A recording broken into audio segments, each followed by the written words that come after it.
मजहब के अनुसार दिखाई है। इनका मजहब काफिर की बेटी के साथ इन्हें यही करने की शिक्षा देता है। उसी के मजहब वाले ये लोग हैं जिन्होंने ये बर्बरता दिखाई है। स्कॉर्पियो गाड़ी में 4 लोग आए और लड़की को जबरदस्ती उठा के ले गए। बिल्कुल निर्भया जैसा केस है और इस केस में तो कम से कम मेरी सिस्टम से अपील है। महिला कांस्टेबल के साथ वहां पर हॉस्पिटल में लेके गए जहां महिला। यूपी के गाजियाबाद में खबर तूफान की तरह फैलती है, जहां ये कहा जाता है कि एक 38 साल की महिला अपने भाई का बर्थडे पार्टी मनाकर रात के वक्त वापस आ रही थी। सड़क पर खड़ी ऑटो का इंतजार कर रही थी। अचानक से एक स्कॉर्पियो कार आती है जिनमें 4 लोग मौजूद होते हैं। उस महिला को किडनैप कर गाड़ी में बैठाकर ले जाया जाता है। फिर उस महिला का 2 दिन तक बलात्कार किया जाता है और बाद में 2 दिन के बाद महिला को जूट के एक बोरे में सड़क के किनारे फेंक दिया जाता है। ये कहना दिल्ली की वुमेन कमीशन की चेयरपर्सन स्वाति मलवाली का, कुछ बिकी हुई मीडिया और नफरती लोगों का। इतना ही नहीं बल्कि इस पूरे मामले को 2012 में हुए निर्भया कांड से जोड़ा जाता है।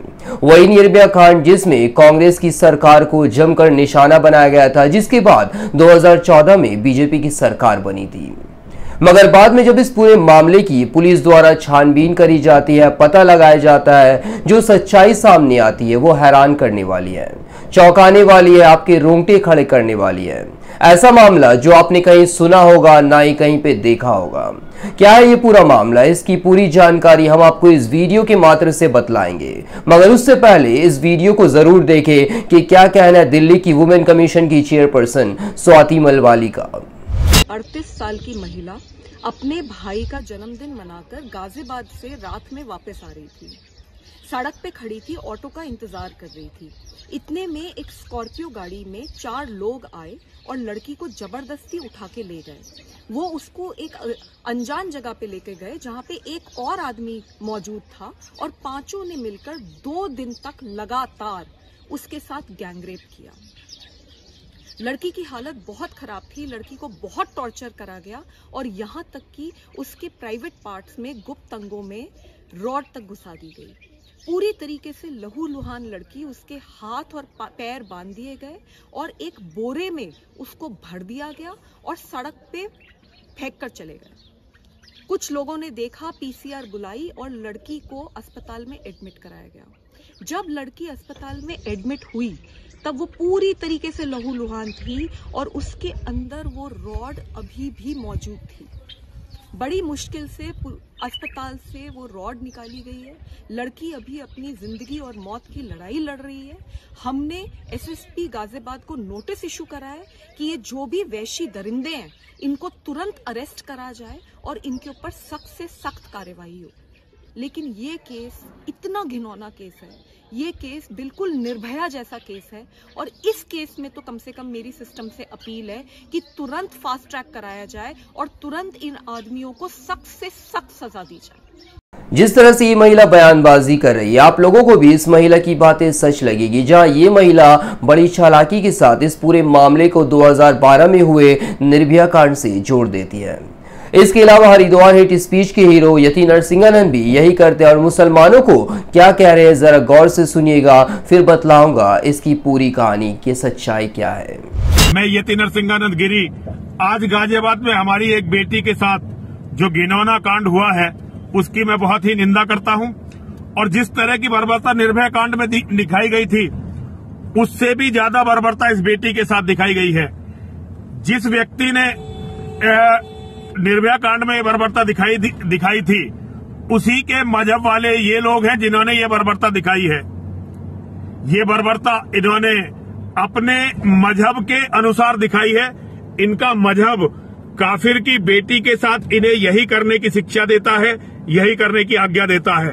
हम हिंदू अभी भी इस बात को नहीं समझ पा रहे हैं या समझना नहीं चाहते हैं, तो ये हम हिंदुओं का दुर्भाग्य है। इस कांड के पांचों ये गंदा घिनौना कांड करने वाले सारे लोग एक ही मजहब के हैं और हमारी बेटी के साथ जो ये हुआ है बहुत दुखद हुआ है।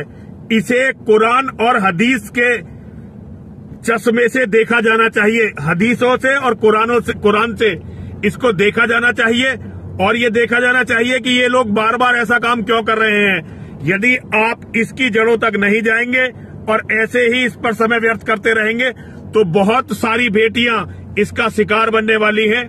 मैं परम आदरणीय योगी जी से अनुरोध करता हूं, जो हमारे मुख्यमंत्री हैं, इन दोषियों को कड़े से कड़ा दंड दिया जाए ताकि आगे किसी की भी ऐसा करने की हिम्मत ना हो।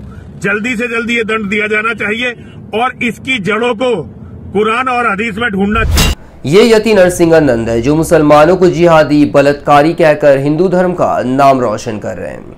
ये भी वही करते हैं, बड़ी चालाकी के साथ मुसलमानों को टारगेट बनाते हैं, मुसलमानों को निशाना बनाया जाता है और इस पूरे मामले को 2012 में हुए निर्भया मामले से जोड़ दिया जाता है। इसके अलावा दूसरे न्यूज चैनलों में भी इस पूरे मामले को चलाया जाता है, कुछ सो कॉल्ड जर्नलिस्ट द्वारा इसे शेयर किया जाता है। मगर जैसे ही गाजियाबाद पुलिस द्वारा इस पूरे मामले की जांच पड़ताल करी जाती है, ये पता चलता है कि 38 साल की ये महिला जो ये कह रही थी कि उसके साथ 4 लोगों ने मिलकर 2 दिन तक बलात्कार किया और बाद में उसे जूट के बोरे में भरकर सड़क किनारे फेंक दिया गया, महिला के इस स्टेटमेंट के बाद गाजियाबाद पुलिस उन 4 लोगों को गिरफ्तार करती है, उनसे पूछताछ करती है। बाद में जैसे ही पुलिस द्वारा इस महिला को एक सरकारी अस्पताल में चेकअप के लिए ले जाया जाता है, ये महिला चेकअप करवाने से साफ इनकार कर देती है, जिसके बाद पुलिस द्वारा इस महिला को दूसरे सरकारी अस्पताल में ले जाया जाता है ताकि इस महिला का चेकअप करवाया जा सके। तो ये महिला वहां पे भी चेकअप करवाने से इनकार कर देती है, जिसके बाद पुलिस को इस महिला के ऊपर शक होना शुरू होता है और बाद में पुलिस इस मामले की छानबीन करना शुरू करती है। फिर पता ये चलता है कि इस महिला का किसी ने बलात्कार किया ही नहीं, ना ही इस महिला का कोई अपहरण किया गया। ये मामला एक छोटी सी प्रॉपर्टी की वजह से शुरू होता है, जहां ये महिला 4 लोगों को गैंग रेप के केस में फंसाना चाहती थी, जिसमें महिला का साथ देने वाले इसके 2 दोस्त मौजूद थे। जहां ये महिला 2 दिन तक छुपी हुई थी, यानी अपने दोस्त के घर में 2 दिन तक छुपी हुई थी, ताकि लोगों को ये लगे कि इस महिला का किडनैप हो चुका है। ऐसी चीजें जो हमारे समाज में हुई नहीं, इन तमाम चीजों को हमारी मीडिया मिर्च मसाला लगाकर हमें परोस रही है ताकि उनका टीआरपी बढ़ता रहे और समाज में नफरत। इस पूरे मामले में गाजियाबाद पुलिस का क्या कहना है, जरा सुन लीजिए इस वीडियो में। महिला कांस्टेबल के साथ वहां पर हॉस्पिटल में लेके गए, जहां महिला चिकित्सक के समक्ष संबंधित महिला द्वारा पूरी तरह से विरोध किया गया कि हम यहाँ पर मेडिकल नहीं कराएंगे। इन लोग की पूरी टीम के द्वारा इसमें प्रयास भी किया गया।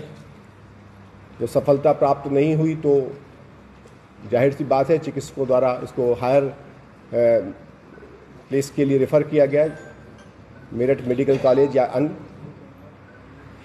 यहाँ पर जीटीबी हॉस्पिटल में जाने की, चूँकि वो पहले से वहाँ से भीग रही है या जो भी कारण है, उनके द्वारा एक बात कही गई जिसके बेसिस पर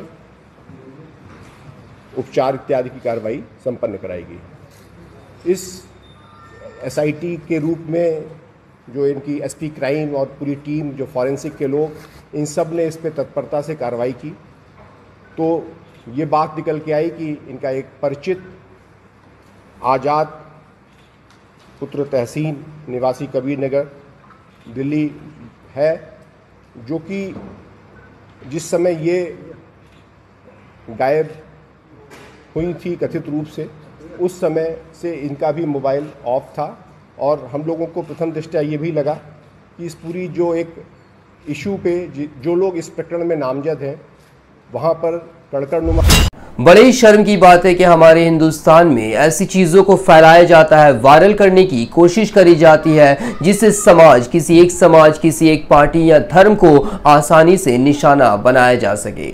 जैसा कि इस मामले में किया गया, एक फैब्रिकेटेड फॉल्स केस को 2012 में हुए निर्भया मामले से जोड़ दिया जाता है ताकि उस पूरे मामले को दोबारा से याद दिलाया जा सके।